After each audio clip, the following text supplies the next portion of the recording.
Well, listener, you're either a very credulous person or you're being very kind to Fedor. I don't know which it is. Japan, in the era in which Fedor fought, was notorious for getting the fighters to juice out. I mean, they would take guys who weren't fighters and make them fighters. Who was that football player they made into a kickboxer that actually beat Ernesto Hoost just based on size and durability and wearing Ernesto Hoost down? And that's something to remember about fighting in general too, right? Like, and that's partly why I hate to tell you guys this.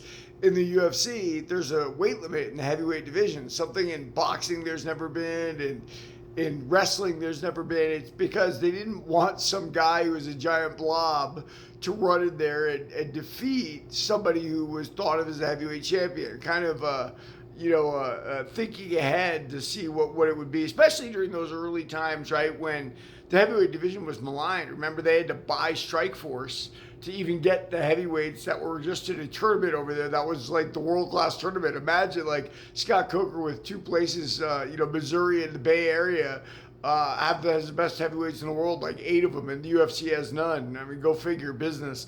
But yeah, Fedor juiced. I don't have any doubt. If you doubt that, youngster, look what happened to Fedor when he finally did sign with Strikeforce and come over, right? He had a number of losses. And it was very clear that this was now Fedor off juice, right? Fedor on juice was an incredible machine that did absolutely great things. But I'm going to say this because I said it about Gilbert Melendez not that long ago. I don't think it takes anything away from what Fedor did.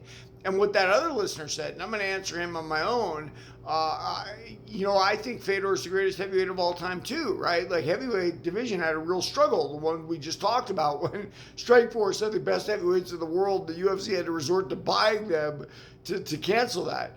But yeah, make no mistake. I mean, Fedor's losses here, to Verdum, and he lost to a bunch of people. Did he lose to Bigfoot Silva? He lost to Dan Henderson. He lost to oh God, who was the guy? Darth Vader, whatever his name was, the heavyweight champ of Bellator.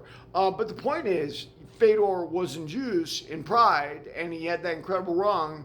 Then he came to America where there were tests, and he had to go off tests, and he didn't do as well. And that's just life. That's life in real action. Now, don't tell me Fedor got old overnight, because it's just not true, right? That's ridiculous. Fedor wasn't able to juice, and the results speak for themselves.